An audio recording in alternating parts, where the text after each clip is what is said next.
in the show, it shows obviously the girl committing suicide, and what I was gonna ask, do you think it was appropriate for them to show that, like show that scene? Oh, that's a really good question, because I mean, there is evidence that people do copycat stuff a lot. I mean, they like, if there's a suicide of a celebrity that's really famous that, you know, gets in the news, you do see a spike in suicide rates. So I mean, so from that perspective of things, then no, I don't think so, because I think a lot of times too, people think about suicide a lot, and then but they don't think about details about how. So if they're actually showing like someone completing a suicide, then they know more details, and they want to do copycat. And if it's glorifying it, you know, I think that can increase suicide rates, and that's bad.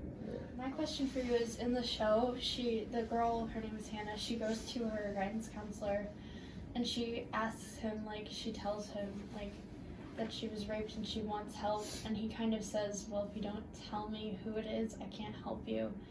And that's when she decides, like, she's beyond help and decides to actually commit suicide. What would you, like, say to that counselor in that situation as, like, a person in the field of psychology?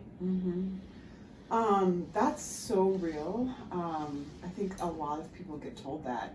And I think a lot of like guidance counselors and people in the school systems, a lot of what they do on a day-to-day basis is they talk about policy and they talk about procedures so often that, and like, this is what you do, and we have to do this, we have to follow these rules and laws and regulations, that can kind of be in their mind.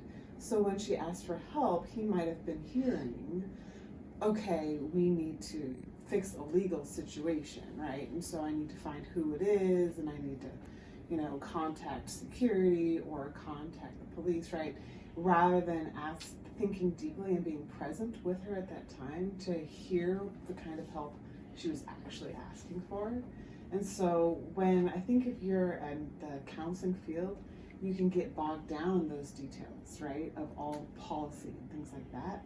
And you forget your actual training, which was how to sit attentively and listen attentively and be present with someone, to engage in those skills of empathy and really hear someone. So it sounds like that guidance counselor didn't fully hear her and wasn't fully present with her to understand what her needs were. So if instead he could have asked more questions to see what ways he could help her, instead of assuming, okay, I need to find this person, right? And this is the way that help is going to be given.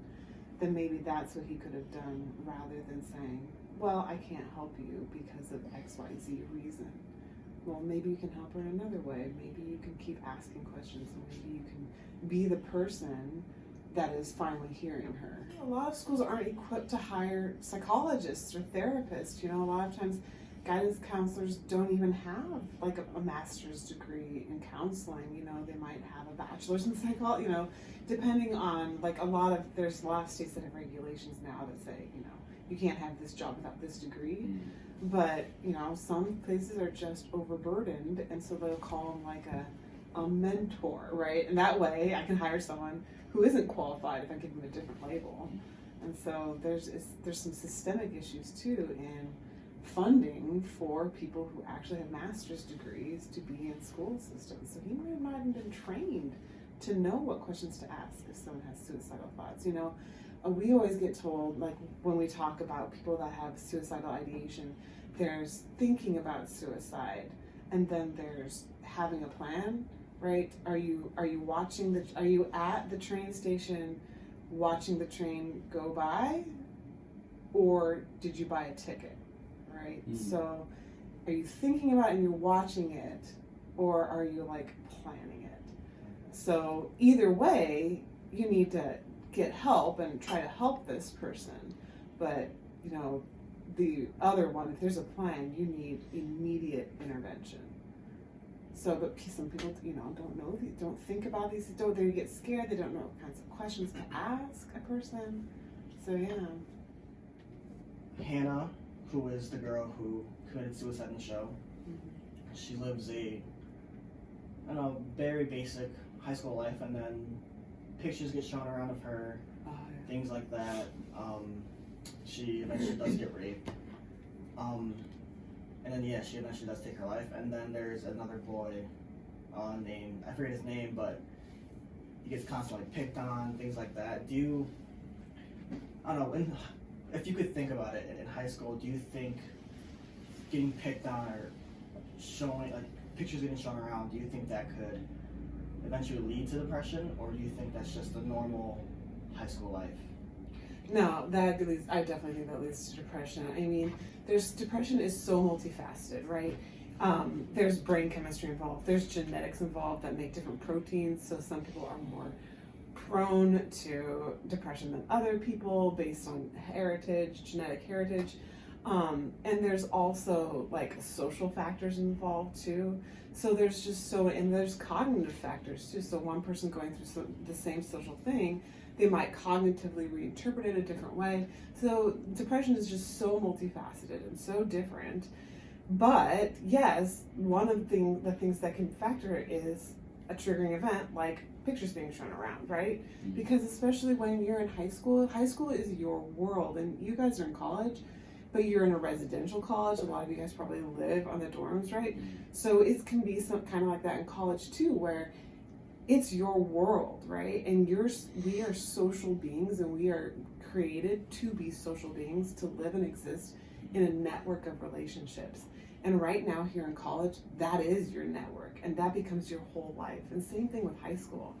And so if something happens, like pictures being shown around, that will affect your reputation, that affects not just one part of your life, that affects your entire life, because that is your life in that moment. And it's hard to think beyond. It's hard to think like, I'm gonna graduate and I'm never gonna see these people again and I don't care, right? That's really hard because we are not created that way. We're not created to just shrug things off, because we're created socially to be embedded in a relationship. And those are the relationships that are really important in high school. So yeah, it can absolutely affect people. High school is I think older people especially, like to kind of shrug it off and be like, oh, kids.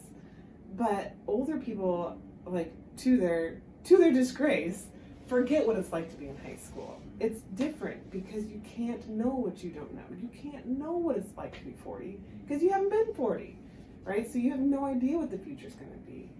And so in that moment, that is your life, and it affects you powerfully.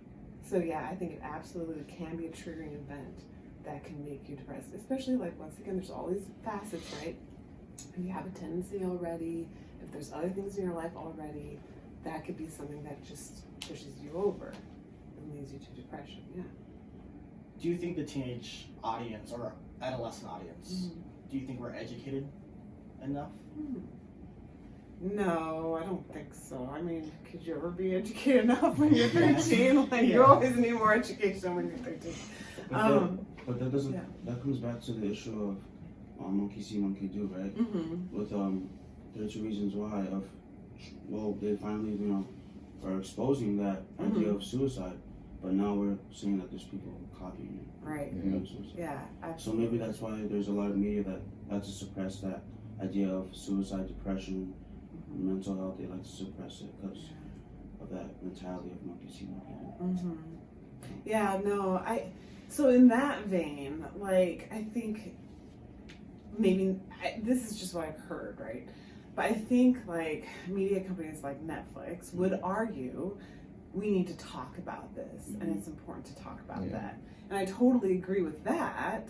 But like you said, monkey see, monkey do, we do need to talk about it. Maybe a show like Netflix, which also needs to get money for viewership, isn't the appropriate venue for talking about it.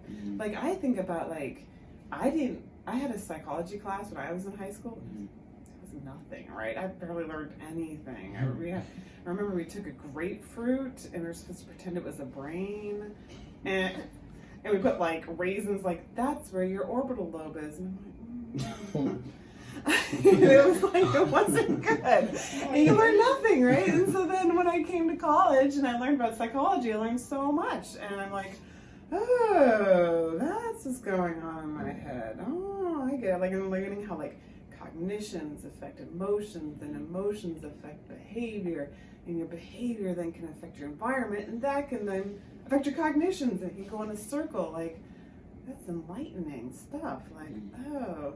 And so we need to talk about that. Maybe education earlier is the proper venue. Like, do 13-year-olds, like, we're making them do algebra, but are we making them think about how their thoughts can affect their emotions and how their environment can affect their emotions, giving them suggestions of ways to change their environment? Like, do we talk about that much? I don't know that we do. How impactful do you think drugs and alcohol are to like a high school student, like junior, senior? How important are drugs and alcohol? More impactful, like how impactful are Oh, gee, I'm really prudish, and I'm just like, oh, don't do drugs and alcohol. I just have so many friends who have just, oh, it'll mess you up so bad. But on the other hand, like, it's a cultural thing. Like, you know, in France and other countries, people are drinking alcohol all the time. So, and maybe it's like the big part of the problem too is in our culture, really truly, when kids drink alcohol, they're not having a glass of wine with dinner, you know. Yeah. So yeah, I think that it can have it's really negative effect, because in our culture, the way we approach alcohol, especially for kids, it's to get completely smashed, right? And when you are drunk, all kinds of bad things can happen. And I think so because of its effects, it's very dangerous, and it really impacts people's lives pretty negatively when they do